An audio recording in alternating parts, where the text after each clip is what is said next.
Chapter 4. The factory should be fenced off. Maybe it was at some point, but it sure isn't now. And we shouldn't be able to walk right through the front door, but we do. I used to love golden apples, Aaron says, and his eyes get all dreamy. I wait for an explanation, but all I get is a look of shock. You've never had golden apples? I'm going to need you to stop saying golden apples, I say. It sounds like something my grandma would make me eat. I shake a crooked finger at him and try on my best old granny voice. Eat your golden apples so you grow up big and strong, dearie. These wouldn't make anyone big or strong. They were sweets, Aaron says. I don't know what they put in those things, but I wouldn't sleep for days after I ate one. Guess that explains why they stopped making them, I say. But Aaron doesn't respond. He just looks away. The old golden apple factory, it doesn't look like much.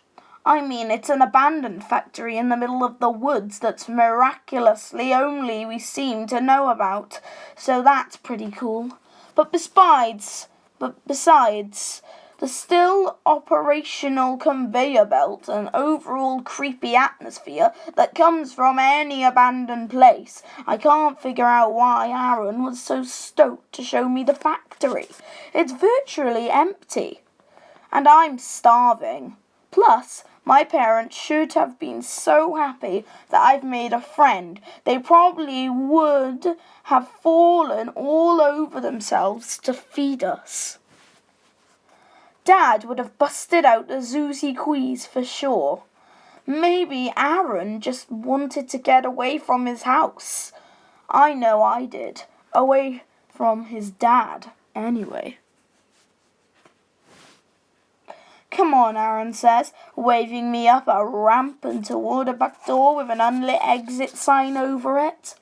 It's not an exit, though. Instead, the door leads to a hallway filled with more doors to the left and the right, each with at least 2 locks bolting them shut. A lockpick stream. Whoa, I breathe, and Aaron nods.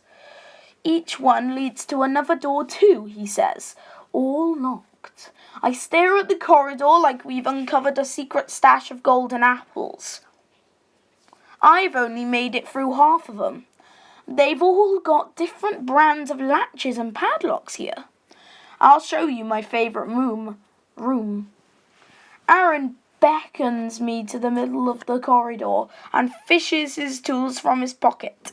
Like me, he always carries his case. I hardly know what my pocket feels like anymore without it. With his signature smoothness, he springs the first lock easily, a simple leather handle lock with a clutch. The door opens to a musty-smelling office, its furniture still haunting the room, waiting for its occupant to return. It's windowless, and the light switch doesn't work. None of them work, Aaron says. I think the conveyor belt runs on an old generator or something. In answer to our need, Aaron scoops up a heavy old flashlight from the top of a nearby filing cabinet. Found this baby on the first day, he says, illuminating his face from under his chin like he's about to tell me a ghost story. Then he twitches his eyebrows up and down. Follow me. I hear scurrying against the walls, and I know it's rats. I mean, it was a sweet factory. I just pray to the giant aliens they keep to the walls and vents. What? Aaron asks, his voice taunting. You have a thing about rats? I have a thing about rabies, I say. "Hold this," Aaron says, handing me the flashlight. Then he fishes out a hook pick and leans his ear against the door. This is when I know Aaron is really at work. It's like he's listening to the door's heartbeat. I don't even bother asking why he locks the doors after he's sprung them open. It's because each time is like the first time, and there's no feeling like that. With the tiniest flick of his wrist, the pin clicks, and the door groans open. Inside is a treasure trove of broken machinery. I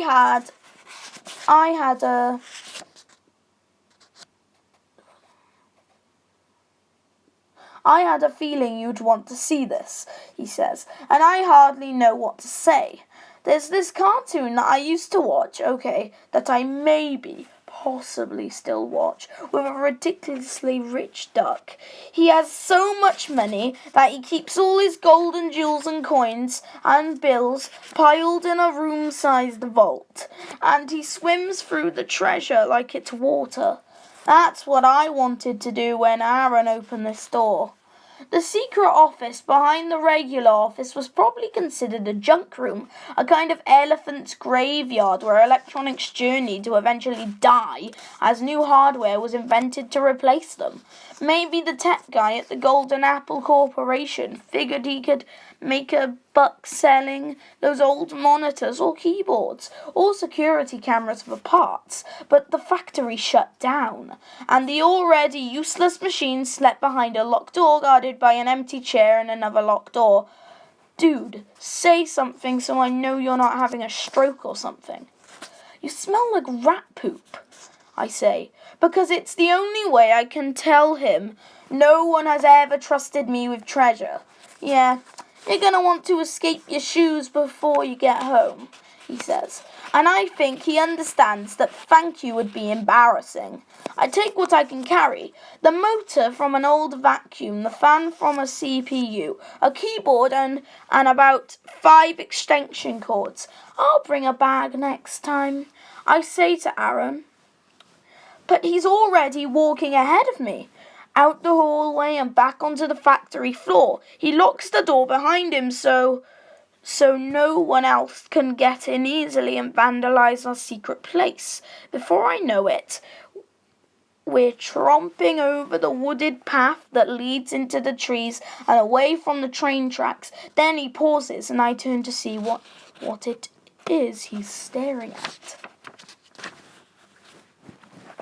There, just over the tree line, is a red and gold seat rocking and creaking on a mild breeze, attached to the top of a large metal arc. "Is that a Ferris wheel?" I ask, already pushing past Aaron to cut a path through the overgrowth. I'm expecting to find a clearing full of other confection, coloured rides and ticket booths, one of the millions of county fairs that pop up on main streets or in open parking lots during the summer months. But what I find instead is a ghost town. The Ferris wheel cars are paralysed, moved only by the warm breeze that blows by. The wheel itself is covered in so much graffiti, I can't even tell what colour it used to be. And not the cool kind of graffiti that's left by daredevil street artists. The ugly kind of graffiti that's meant to erase whatever's underneath. I see the opening to a fun house that looks more horror than fun, with its apple-shaped head and its wide mouth with bared teeth. I see a charred concession stand that's missing its roof and a collapsed stage still encircled by tiered cement seats. There's a carousel of vandalized animals prancing across a motionless grate. There's the top curve of a roller coaster track cresting above the tree line. A lone car perched at the apex. There used to be more, Lots more. A directory absurd, an oily burn residue tells me at least that much. But whatever this place was, it's dead and buried now. Across the concession stand, in faded white letters over red paint, reads Golden Apple Amusement Park. They made a park too? I ask, incredulous that Aaron didn't show me this just as eagerly as the factory. Sure. There were no locks or machines, but there is plenty to mess with between the Ferris wheel and the roller coaster. I mean, the cars have to be around somewhere. I bet I could get the carousel going again. I stay stacking my factory treasures against the tree racing across the overgrown park. I emerge from the brush to find him, looking at the ground, his hands crossed over his chest. He's acting like he's mad at me. What's the matter? Nothing. I just don't like it here, he says earnestly. Are you joking? What's not to like? Seriously. Why is this place completely hidden? It's not hidden, Aaron says. But he almost spits it out, like he's disgusted with me. Okay, I say, clearly terrible at sidestepping whatever landmine is buried under all this ash. Ash? Like maybe it burnt down. Did what happened here? I ask. And Aaron looks up. His eyes look like they're ready to shoot lasers, and I'm close enough that I think he actually might throw a punch at me, but I still have no idea why.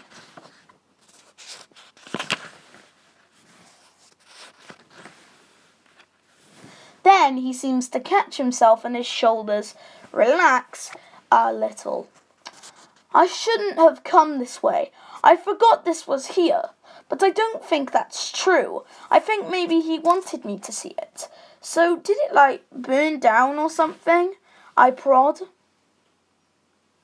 Aaron just stares at me. I live down the street from a house that burnt down once, I say, starting to ramble. It was a space heater or something and everyone got out okay, but the house was completely torched, just like this place looks. I keep waiting for Aaron to say something, to save me from my babbling, but he keeps staring. The sudden silence is a stark contrast from the factory only moments ago, just when I think we're going to suffocate under all that awkwardness. Aaron shakes his head. Let's get out of here, he says. And even though I'm relieved to go, I know I've let Aaron down somehow. He doesn't say a word the rest of the way home. Just a casual see you around before he steps onto his unlit porch and disappears into his house.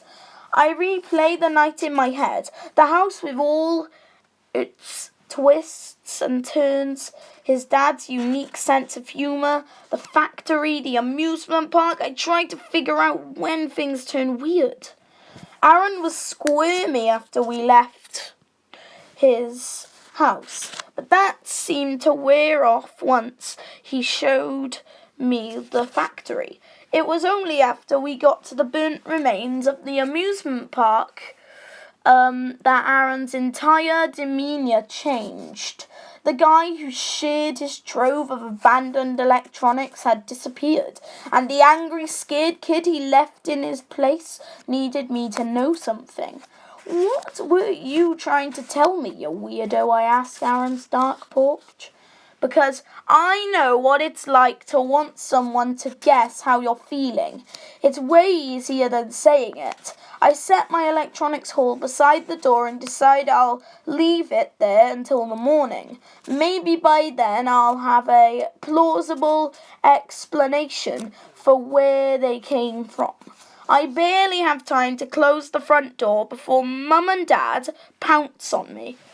Did you have fun? What's he like? Are you in the same grade? Have you had dinner yet? Yeah, he's okay. Same grade, I say, then I shrug. Not hungry. Mum's palm cups my forehead. You coming down with something? I just don't feel like eating, okay? Mum and Dad exchange a look. He looks like our son, Dad says, but he reaches for my face, tilting my chin to see up my nose, pinching my cheeks to open my mouth. I don't know, Lou. He could be a changeling. Hardy ha ha, I say, swatting Dad's hand away. Well, you have two choices, Mum says.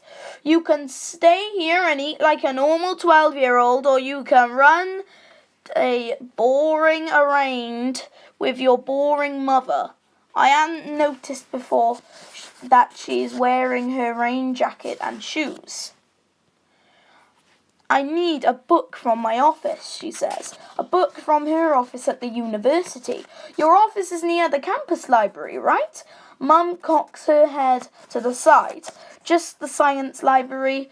But does it have newspapers like old records? Mum looks at... But does it have newspapers like old records? Mum looks like she wants to ask another question, then loses interest. Probably, she says, grabbing her car keys. Our shoes squeak against the orange and white linoleum of the Life Sciences building on the east end of campus. The university is old, and some of the original buildings are really pretty. All brick and dark wooden pillars. The east end of the grounds, though, was built sometime in the 60s,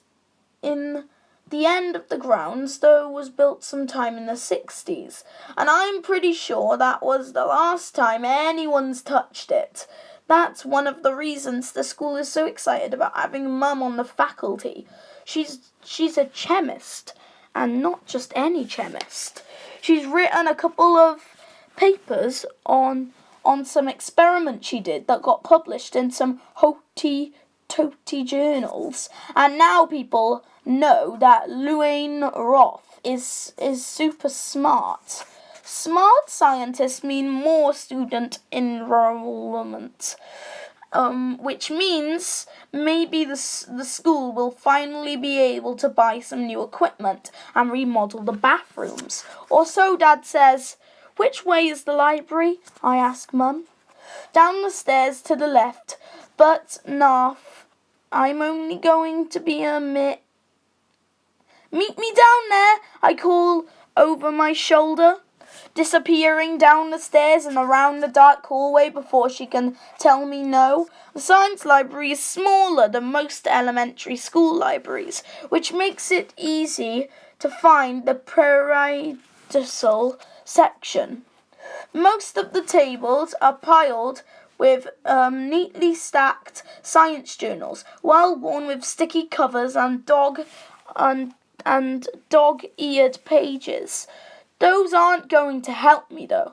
I keep scanning the paradisal shelf until finally, in the very bottom corner, I spy a pile of old newspapers. The Masford on one. I recognise from the sign on the building where Dad works the Ravenbrooks banner. I sit on the ground and pull the stack onto my lap, skimming through the headlines as quickly as I can for anything with the words golden and apple. I'm third. Off the way through the stack when I hear footsteps echoing through the hall above. I recognise my mum's urgent stride. Even when she's not in a hurry, she moves fast. Come on, I mutter, flipping fast through the pile, but nothing is jumping out at me. I skip to the bottom of the stack, but in my hurry I fumble the papers and send the collection scattering. Narf, Are you making a mess down there? I hear my mum's footsteps begin to descend the stairs, ready to admit defeat. I start scooping the stack back together when I spy a paper, the bold letters spelling out the headline. I grab the paper and try to skim what I can, but Mum is almost at the bottom of the stairs, so I commit a mortal sin. Aliens, forgive me. Tearing the newsprint, I pull the page from the paper and shove it into my pocket before my mum pokes her head around the corner. What were you trying to do? Build a nest, Mum asks, her hand massaging the back of her neck. I didn't tear anything. I am, without a doubt, the world's worst criminal. Mum knows it too. She shakes her head at me, then helps me clean my mess before we leave the library mostly the way we found it. At home, I wait until I can hear my parents snoring before pulling the article from my pocket. On this day, exactly 1 year ago, life for the Yai family changed forever, and the town of Ravenbrooks lost a piece of its heart. What should have been a day of family and fun at the newly opened Golden Apple Amusement Park turned to unimaginable tragedy when a mechanical flaw in the park's much buzzed out rotten core roller coaster caused the death of 7-year-old Lucy Y. A close-up picture of a smiling girl stares back at me from the page, her eyes sparkling under a fringe of dark bangs. I read the caption reluctantly. Lucy Y. was a first grader at Ravenbrooks Elementary School. She was a first grader, I think to myself. Was because she's dead now? Is that the something Aaron wanted me to guess? How could I ever have guessed something that horrific had happened right there in the same park where we were standing earlier tonight? I keep reading. It was just so shocking. I mean, an amusement park is supposed to be a carefree place, says Trina Bell, a former Golden Apple assembly line worker at the factory a mile from the park. I'll tell you this, no kid of mine is going to set foot on one of those contraptions ever again. This just goes to as he sweeps the sidewalk in front of the Puss Pet Supply. You know what I think. I think they rushed to open before they'd done all those safety tests that should have done.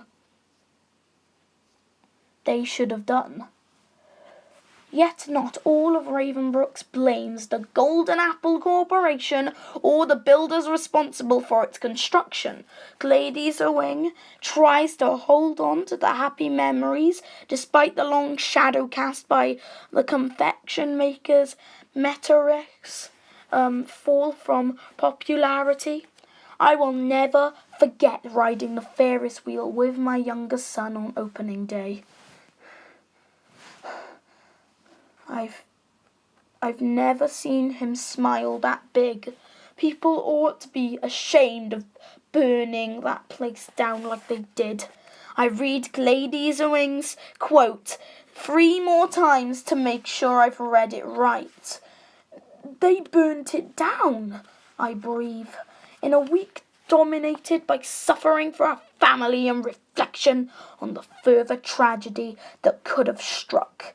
Angry parents and townspeople gathered at the shuttered Golden Apple Amusement Park to grieve together.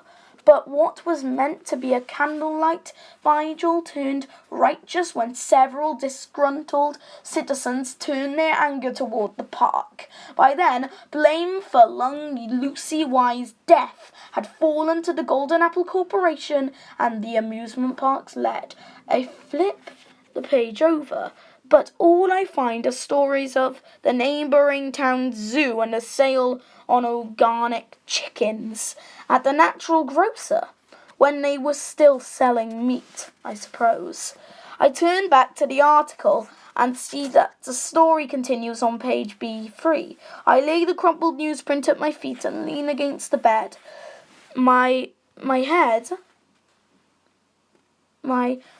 all the way back as I stare up at the ceiling. So what's what Aaron couldn't find a way to tell me? Not that I can blame him. How do you bring up something that awful in casual conversation? As awful as the history of that place is, that isn't what's eating at me either. What I can't figure out is why Aaron brought me there in the first place. He's obviously wanted me to know what had happened there, but why? I fall asleep with thoughts of Aaron and his family whirling through my brain. Mrs. Peterson's trembling hands as she puffed away on a cigarette by the window. The look she exchanged with Aaron when his dad talked about removing bones. The way Maya's face lost all its colour just before her dad picked her up and tickled her ribs. That night I dream of small, fragile skeletons crouched low to the ashy ground, bounding around a darkened Ferris wheel that's being slowly choked to death by vines.